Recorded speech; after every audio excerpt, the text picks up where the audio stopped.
video kali ini aku akan ngebahas tentang perubahan iklim. Sebelumnya aku akan memperkenalkan diri aku dulu ya guys. Perkenalkan, nama aku Widiani Nur Fauzia dari kelas 10-1 sebagai MC. Di video kali ini aku nggak sendirian loh guys, aku ditemani dua teman aku yang sekaligus adalah narasumber. Ya, kita kenalin ya guys. Halo semuanya. Jadi di sini aku berperan sebagai narasumber satu. Nama aku Tasya Sugiyarti. Halo semuanya, aku Walaza Hadi. Di sini aku menjadi narasumber 2. Oke, kalian ngerasa nggak sih belakangan ini tuh cuaca tuh nggak nentu gitu ya guys? Aku pribadi sih ngerasa ya kayak nanti cuaca tiba-tiba panas, tiba-tiba hujan, yang kayak gitu mulu dalam sehari langsung kan perubahan cuacanya kerasa banget gitu. Iya sih, di sekolah juga siangnya panasan nih. Iya. Terus tiba-tiba kita pulang hujanan kan sore. Iya. Apalagi ketambah kemarin teman-teman kita lagi pada sakit kan karena perubahan iklim kayak gini, pancaroba. Pancaroba banget, makanya banyak yang jatuh sakit, yang kena batuk, kena demam kayak gitu. Nah, aku mau tanya-tanya nih guys ke kalian tentang perubahan iklim ini, oke? Boleh. Aku mau tanya-tanya nih guys. Untuk pertanyaan yang pertama, sebenarnya apa sih maksud dari perubahan iklim ini? Jadi secara singkatnya, perubahan iklim itu adalah perubahan yang terjadi dalam kurun waktu yang cukup panjang, yaitu perubahan suhu rata-rata dari seluruh dunia. Biasanya itu disebabkan dengan alamiah maupun aktivitas manusia. Terutama penyebabnya itu seperti gas emisi rumah kaca yang kayak karbon dioksida dan metana kayak gitu. Nah, pertanyaan selanjutnya, apa sih sebenarnya penyebab utama dari perubahan iklim ini? Menurut aku sih penyebab dari perubahan iklim ini yang pertama karena pembakaran bahan bakar fosil sih. Kayak asap dari kendaraan bermotor, mobil, transportasi, terus asap industri pabrik juga ngaruh banget sih. Terus yang kedua itu ada pertanian sama peternakan. Jadi kalau pertanian itu kayak kita nyemprotin Pakai pestisida, nah, itu buat hama-hama itu ngaruh buat perubahan iklim kan. Terus sama kalau peternakan kayak kotoran hewan itu kayak menjadi gas metana. Iya. Aku lanjut lagi pertanyaannya ya. Ya. Menurut kalian apa aja sih ciri-ciri perubahan iklim yang kalian rasakan? Nah, yang aku tahu ya, yang pertama itu ada peningkatan suhu global. Jadi kan suhu dunia itu secara signifikan ya lama-lama bakal meningkat, jadi gak jauh lebih panas gitu. Sama pencairan es di kutub tuh kan kayak Iya sih. lama-lama jadi cair kan, kikis gitu gara-gara panas. Terus juga kenaikan permukaan laut, kayak laut jadi sering ada ombak tinggi, itu juga salah satu perubahan iklim. Terus pola hujan meningkat tuh kayak tiba-tiba hujan gede terus. Iya, termasuk kayak cuaca ekstrim juga kan, kayak yang panas habis itu jadi kemarau kayak gitu, terus hujan lebat. Terus sama migrasi sama kepunahan spesies, jadi kayak migrasi ada yang pindah hewannya kan, terus ada juga yang punah. Jadi kebanyakan hewan punah ya karena perubahan iklim juga yang menyebabkan tempat mereka tinggal tuh pada hilang kan. Ya guys, nah menurut kalian apa aja sih dampak jangka panjang dari perubahan ini terhadap aspek kehidupan seperti kesehatan manusia, ekonomi global, dan kestabilan sosial? Oke, kesehatan manusia jelas yang berdampak itu penyakit, mudah terjangkit penyakit, terutama penyakit menular kayak batuk, pilek, terus kayak demam ya. Secara nggak langsung itu juga kan terjadi karena perubahan iklim ya, yang menyebabkan suhu berubah tiba-tiba, jadinya makanya kita mudah terjangkit karena kurangnya imunitas yang baik kayak gitu. Terus kalau Oh iya, kestabilan sosial juga ngaruh kita, kayak migrasi kan, orang-orang pada mengungsi gara-gara bencana atau enggak perubahan lingkungan itu. Terus sama kayak konflik juga, orang-orang pada merebuti sumber daya alam yang mulai menipis gitu kan. Nah, terus kalau dari aku yang terakhir itu ada mengenai masalah ekonomi. Ekonomi itu kan tentang pengeluaran uang yang pasti ya. Bencana alam yang kayak tadi udah disebutin itu pasti ngaruh ke ekonomi, kayak infrastruktur yang gagal atau turunnya infrastruktur karena, atau enggak kayak bencana alam yang harus bikin pemerintah ngeluarin uang, itu juga ngaruh kan ke kestabilan ekonomi pemerintah sendiri. Selanjutnya ke pertanyaan selanjutnya, menurut kalian bagaimana sih dampak di negara maju dan berkembang ini perubahan iklim? Kalau dari negara maju ya, mereka kan kalau misalkan terdampak, mereka udah jauh lebih mempunyai teknologi dan sumber daya yang lebih baik. Seenggaknya mereka bisa beradaptasi dengan lebih cepat, tapi tetap aja berdampak di ekonominya. Di bagian ekonominya mungkin akan menurun signifikan karena walaupun kayak gitu, mereka harus muter otak nih gimana nyiptain teknologi yang lebih baik lagi buat menangani kayak contoh kasus kesehatannya, atau bisa kasus-kasus kayak kerjaan yang nggak ada kayak gitu. Mereka harus lebih memutar otak kan, jadi ya buat ekonominya turun sih. Kalau negara berkembang mereka kayak susah gitu gak sih buat ngadepinnya? Iya sih. Jadi kayak mereka tuh keterbatasan sama sumber daya alam mereka, terus sama infrastruktur yang kurang itu ngaruh banget ya. Oke, pertanyaan selanjutnya, menurut kalian apakah perubahan iklim ini mempengaruhi keanekaragaman hayati khususnya spesies yang terancam punah, dan apa aja yang harus kita lakukan untuk melindungi ekosistem yang rentan ini? Menurut aku sih ngaruh banget ya. Keanekaragaman hayati itu kan kayak misalnya kayak padi, kalau hujan terus kan jadi gagal panen. Terus kalau spesies juga mereka bakal pindah ke habitat baru mereka kan, migrasi, karena mereka tuh nggak cocok nih sama habitat yang udah rusak itu, jadi mereka migrasi.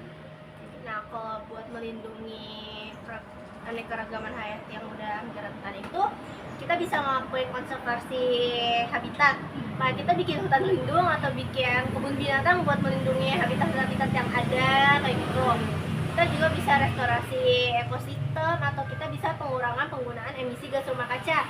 Kayak contohnya kita lebih memilih transportasi umum dibandingkan kendaraan pribadi, karena itu juga bakal ngebantu buat menjaga lingkungan sekitar. Guys, aku mau tanya lagi, menurut kalian apa sih peran hutan dan lautan dalam mengatur iklim bumi ini? Kalau hutan menurut aku sih penting banget ya, soalnya hutan itu kan nyerap CO2 juga kan, terus kayak nyerap air biar nggak banjir, juga mencegah tanah longsor juga, jadi penting banget lah. Nah, kalau menurut aku laut juga penting. Kayak laut itu kan menyerap jumlah besar karbon dioksida, terus juga menyerap panas dari atmosfer juga, terus mengatur suhu global dan mendukung berbagai ekosistem laut yang penting bagi keseimbangan suhu global. Jadi nggak kalah pentingnya sama yang hutan. Benar sih, berarti hutan sama lautan itu penting banget Punya ya. peran penting. Benar. Oke. Lanjut ya guys ke pertanyaan selanjutnya. Dengan adanya teknologi, apa bisa membantu upaya mitigasi dan adaptasi perubahan iklim ini, dan bagaimana caranya? Kalau menurut aku sih ada ya. Nah, dari mitigasi itu kita bisa menggunakan energi terbarukan. Itu udah jelas dong, kita harus memanfaatkan energi terbarukan untuk mengganti energi yang tak terbarukan, karena masanya juga bakal habis. Kayak kita menggunakan energi dari angin, dari sinar matahari langsung, itu kan bisa menghemat penggunaan energi yang tak terbarukan ini supaya bisa bertahan lebih lama lagi. Terus juga teknologi penyimpanan energi, kayak kita tuh bikin teknologi yang bisa memperlama atau menciptakan energi terbarukan ini, jadi energi-energinya terus ada kayak gitu ya kan.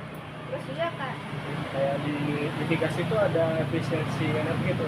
ya, Kalau misalnya efisiensi energi itu kita ngelakuin aktivitas tapi menggunakan sumber daya energi yang sedikit mungkin. Kayak contohnya kita kalau misalnya siang matiin lampu kan, terus kayak kipas kalau nggak dipakai matiin, contohnya kayak gitu. terus juga ada yang dari mitigasi ya, ada tentang penangkapan dan penyimpanan karbon. Jadi di sini tuh teknologi untuk menangkap dan menyimpan karbon dioksida dari atmosfer kayak gitu. Nah, kalau adaptasinya tuh ada apa? Adaptasinya ada apa aja sih? Kalau dari aku sih, kalau dari adaptasi itu ada pertanian cerdas iklim. Kayak mereka, para petani memilih untuk tanaman yang bisa tahan sama perubahan iklim. Mereka lebih pintar-pintar memilih yang apa yang dipanen supaya mereka nggak terjadi gagal panen terus kan. Terus diseimbangkan dengan teknologinya juga. Jadi mereka juga membeli teknologi buat pertaniannya tuh yang baik kayak gitu. Terus ada infrastruktur tahan iklim, jadi membangun infrastruktur yang tahan terhadap bencana alam. Terus juga ada sistem peringatan dini, jadi menggunakan teknologi yang bisa mendeteksi bencana alam sedikit mungkin supaya nggak terjadi bencana alam yang besar habis itu menghancur lulu lantakan kota atau pemerintahan atau provinsi manapun kayak gitu. Jadi teknologinya tuh benar-benar digunakan. Berarti secara keseluruhan itu teknologi itu sangat memiliki peran yang sangat penting ya banget sih dalam perubahan iklim ini. Oke. Aku mau tanya nih ke kalian, menurut kalian gimana jadinya kalau di masa depan nanti gak ada yang ngambil ke tindakan atau acu terhadap perubahan iklim ini? Nah, kalau menurut aku sih dampaknya akan memperburuk keadaan ya, akan memperburuk kondisi suhu global di dunia ini. Jadi bakal sering terjadi bencana alam kayak contohnya banjir atau enggak kayak kekeringan atau enggak kemarau berkepanjangan. Itu juga kan terjadi biasanya karena perubahan iklim. Terus juga dari faktor kesehatan pun jadi berkurang kan, jadi banyak yang terjadi penyakit, mudah sakit kayak gitu. Terus juga dari segi ekonomi, terjadinya bencana alam kan pasti bakal menyebabkan kerugian dong. Iya. Nah dari kerugian itu bakal membuat pemerintah mengeluarkan uang kan, pasti nggak sedikit juga kan. Jadi kalau misalkan dibiarkan terus berterus, ya akan menambah faktor buruknya kayak gitu.